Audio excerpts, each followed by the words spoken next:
Attitude is everything புக்கில் இருக்கிற lesson 4 இதில் கமிட்மெண்ட்டை பற்றி எக்ஸ்பிளைன் பண்ணியிருக்காங்க. ஒரு விஷயத்தை அடைய போறீங்க அப்படின்னு நீங்கள் கோலை செட் பண்ணிட்டீங்க அப்படின்னா எத்தனை படிகள் இருந்தாலும் தொடர்ந்து நம்ம மேலே போயிட்டே இருக்கணும். எதை செய்தாவது அதை நம்ம அச்சீவ் பண்ணணும் அப்படின்னு இதில் நம்ம சொல்லித்தராங்க. கமிட்மெண்ட் அப்படிங்கிறது ஹார்ட் ஒர்க் பண்ணுறது மட்டும் கிடையாது. நீங்கள் ஒரு கோலை செட் பண்ணிட்டீங்க அப்படின்னா அது எவ்வளோ கஷ்டமாக இருந்தாலும் அதில் ஜெயிக்கிற வரைக்கும் தொடர்ந்து நம்ம முயற்சி பண்ணிகிட்டே இருக்கணும். அதுக்கு பேர் தான் கமிட்மெண்ட்.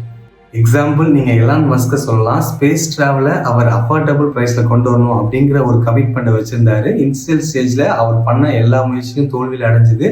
ஆனால் அவர் கிவ் அப் ஆகவே இல்லை, தொடர்ந்து முயற்சி செஞ்சுக்கிட்டே இருந்தார். அவரோட கமிட்மெண்ட்டு ரைட் பர்சனாக ரைட் ரிசோர்ஸஸை அந்த விஷயத்தில் இன்வால்வ் பண்ண வச்சுது. அதனால ஸ்பேஸுக்கு முதல்ல ப்ரைவேட்டாக ஒரு ராக்கெட் அமைச்ச ஒரு நிறுவனம் அப்படிங்கிற பேரை ஸ்பேஸ் எக்ஸ் பெற்றுச்சு. மாறல் என்ன அப்படின்னா, நீங்க உண்மையிலேயே ஒரு விஷயத்தை அடைந்தே தீருவேன் அப்படின்ட்டு உறுதியா இருக்கும்போது எந்த ஒரு சவாலையும் சமாளிக்கிற சக்தியை நீங்க உணர்வீங்க. இந்த அர்ப்பணிப்பு உங்களை ஒரு புது உயரத்துக்கு கொண்டு போகும்.